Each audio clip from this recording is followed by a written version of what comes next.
गुरु जो है हमारे प्राचीन काल से ले आज तक शिष्य का चयन स्वयं करता रहा है।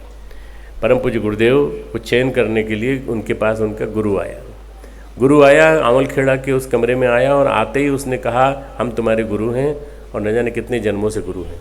झांकी दिखाई एक जिज्ञासु शिष्य के प्रति उनका ये प्रेम था। उन्होंने दिखाया कि हम तुम्हारे कई जन्मों से गुरु हैं, पिछले 3 जन्म प्रमाण के रूप में देख लो कि तीन जन्म कैसे थे। 3 जन्म देखने के बाद गुरुदेव को लगा कि ये तो हमारे वास्तव में असली गुरु हैं और यही हमारे महाकाल हैं, यही हमारी शक्ति रूप हैं। इन्हीं के माध्यम से जो कह रहे हैं वही चलना पड़ेगा। अपने ज्ञान का जो दर्शन उन्होंने कर लिया, उन्होंने कहा हमने पढ़ा कुछ नहीं है, 5वीं तक की पढ़ाई की है, पर हम ज्ञान के पिपासु हैं और हम तप करना चाहते हैं। गुरुदेव ने कहा हम जैसा कह रहे हैं ना वैसा करो, जैसा हम कह रहे हैं वैसा करो। बस वो जो कहते गए इतने दिन तक ये करना है, इतने दिन तक ये करना है, 24 लाख की 24 अनुष्ठान करना है और तुमको इतना लिखना है, इतना सब करना है, ये बता दिया उन्होंने, गुरु ने बता दिया। और समय समय पर हम मार्गदर्शन देते रहेंगे। तुम जिस समय याद करोगे हम सूक्ष्म रूप में वहाँ मौजूद हो जाएंगे, तुम्हारी हर तरह से देखभाल करेंगे।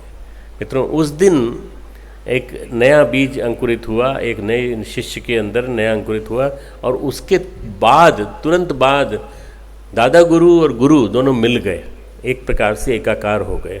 दोनों के अंदर, गुरुदेव के अंदर दादा गुरु आ गए और गुरुदेव के अंदर दादा गुरु के अंदर गुरुदेव आ गए। मित्रों, हम लोग कई बार अलग अलग मानते हैं दोनों को। एक हमारे मगन भाई देसाई करके थे गुजरात के कार्यकर्ता, वो आए और गुरुदेव के चरणों में गिर गए, बोले कि गुरुदेव मुझे दादा गुरु से मिलना है, मेरे को मिलने जाना। बोले मिल ले, मैं यहाँ बैठा हूँ। बोले नहीं, आपसे तो मिल लिया, मैं आपसे कई बार मिल चुका हूँ, आप तो मेरे घर भी आ चुके हो, खाना भी खा चुके हो, और मैं कोई दादा गुरु से मिलना है। तो कहाँ जाऊँ? कहीं भी चला जा बेटा, हिमालय में रहते हैं वो, तो चला जा। अब वो हिमालय गए, जगह जगह उन्होंने ढूंढा, कई चट्टियों में घूमे, कई लोगों से पूछा कि दादा गुरु कैसे हैं, दादा गुरु कहाँ हैं। तो उन्होंने कहा भी कैसे हैं वो, दिखाओ तो सही, उनका स्वरूप तो दिखाओ। बोले हमें मालूम होता तुम क्यों आते आए, तुम बताओ ना कहाँ है हमारे सर्वेश्वरानंद जी महाराज, कहाँ हैं। तो मित्रों, गुरुदेव स्वयं वहाँ पर एक शिला के पीछे तप करते हुए दिखाई पड़े उनको, मगन भाई को। मगन भाई भागे वहाँ पहुँचे। बोले गुरुदेव आप मेरे को रास्ता दिखाने आ गए दादा गुरु का, यहाँ तक आ गए आप, कैसे आ गए? बोला बेटा मैं ही हूँ सब कुछ, मैं ही गुरु, मैं ही दादा गुरु, मैं ही सर्वेश्वर, मैं ही भगवान, मैं ही सब कुछ। और इतना कह के वो वहाँ से विलुप्त हो गए, गायब हो गए, अंतर्धान हो गए। और उसके बाद फिर मगन भाई देसाई जब यहाँ आए तो यहाँ लोगों से मिल रहे थे, उन्होंने चरणों में गिर के कहा गुरुदेव मुझे क्षमा कीजिएगा, मैंने मेरी भ्रांति के लिए क्षमा कीजिएगा कि मैं ये मान बैठा था कि स्थूल शरीर से जिनको आंखों से देख रहा हूँ वो नहीं है, वो मेरा दिव्य दर्शन हो गया। मुझे तो अब वास्तव में उनका अंतिम गति बहुत अच्छी हुई उनकी। मित्रों, एक श्वेत केतु नाम का बालक था। श्वेत केतु नाम का जो बालक था वो पंडित बनने के लिए गया, पिता के आदेश। पूरा चमकता हुआ चेहरा, और उस बालक ने पिताजी से कहा पिताजी हम पढ़ के आ गए, डिग्री लेके आ गए, कुलाधिपति ने हमें स्वर्ण पदक दिए, हमें न जाने कितनी डिग्री मिली हैं, आप हमें देखिए। तो उन्होंने कहा पर ये अभिमानी चेहरा क्यों है? हमारे कुल में कभी ऐसा व्यक्ति तो पैदा नहीं हुआ जिसका अभिमान अहंकार रहा हो। अहंकार तो सर्वनाश कर देता है। तो उन्होंने कहा कि ये बताओ, मैं थोड़ा संस्कृत का एक वाक्य बोल रहा हूँ, यस्मिन विजानीते सर्वम विजानाति। क्या तुमने वो जान लिया जिसको जानने के बाद सब कुछ जान लिया जाता है? क्या तुमने वह जान लिया है जो जिसको जान के सब जान लिया जाता है? तो पिताजी ये तो नहीं पता पढ़ा है हमको नहीं पढ़ाया। मैंने दंडशास्त्र पढ़ा, मैंने अर्थशास्त्र पढ़ा, मैंने राजनीति शास्त्र पढ़ा, मैंने सब कुछ पढ़ा, पर मैंने ये नहीं पढ़ा, ये मेरे जीवन में नहीं आया कभी।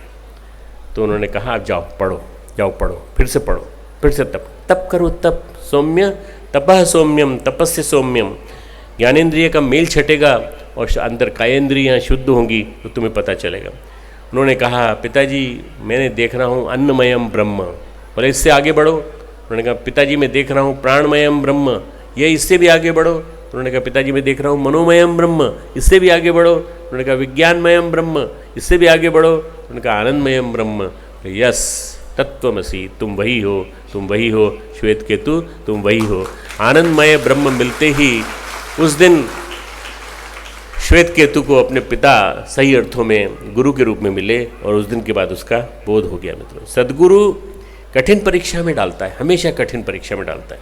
इसीलिए हम लोग कभी कभी हमको ऐसा लगता है कि हमें क्यों ये नहीं मिला जो औरों को मिला। गुरु ये देखता है सांसारिक कामना तो नहीं रह गई, वासना और साधना का कोई समन्वय नहीं है। वासना में और साधना दोनों मिलकर के चलेंगे तो नहीं हो पाएगा। साधना तभी हो पाएगी जब वासना हटेगी। किसी चीज़ की इच्छा होगी तो नहीं मिलेगा। आप सोचते हैं हमने इच्छा की व्यक्त की और गुरु ने हमारी बात सुन ली तो हमारी इच्छा पूरी हो जाएगी। नहीं, इच्छा पूरी नहीं होगी। पहले आप वासना को निकालो, वासना उसके प्रति आकांक्षा को निकालो। मित्रों, एक कहानी है श्यामाचरण लाहिड़ी जी। श्यामाचरण लाहिड़ी जी बड़े जाने माने महाअवतार बाबा के शिष्य थे और महाअवतार बाबा के शिष्य थे होने के नाते उन्होंने हिमालय गए। हिमालय में उन्होंने जाके उनके दर्शन किए अपने बाबा के, और वहाँ उनको स्वर्ण महल दिखाई पड़ा, बहुत सुंदर। तो उन्होंने कहा, महाराज ये क्या, आपने तो भगवान दिखाने के लिए बुलाया था, स्वर्ण महल क्यों दिखाया?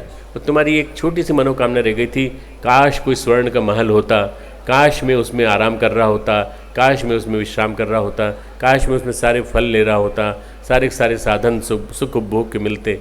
तुम्हारी मनोकामना पूरी करने के लिए मैंने वो एक छोटा सा चित्र प्रस्तुत किया है, तुम जाओ इस स्वर्ण महल में। हिमालय के बीच में वो स्वर्ण महल में गए जो रचा गया था उनके गुरु के द्वारा, और गए और थोड़े सी देर में वापस बाहर आ गए। बोले, बस गुरुदेव मेरी कामना समाप्त हो गई, बस तेरी कामना समाप्त हो गई, तेरा अंदर का साधक जाग गया, तू अब बन गया सिद्ध पुरुष। और सिद्ध पुरुष बन गए। मित्रों, शुद्ध चित्त से ही साधना संभव हो सकती है।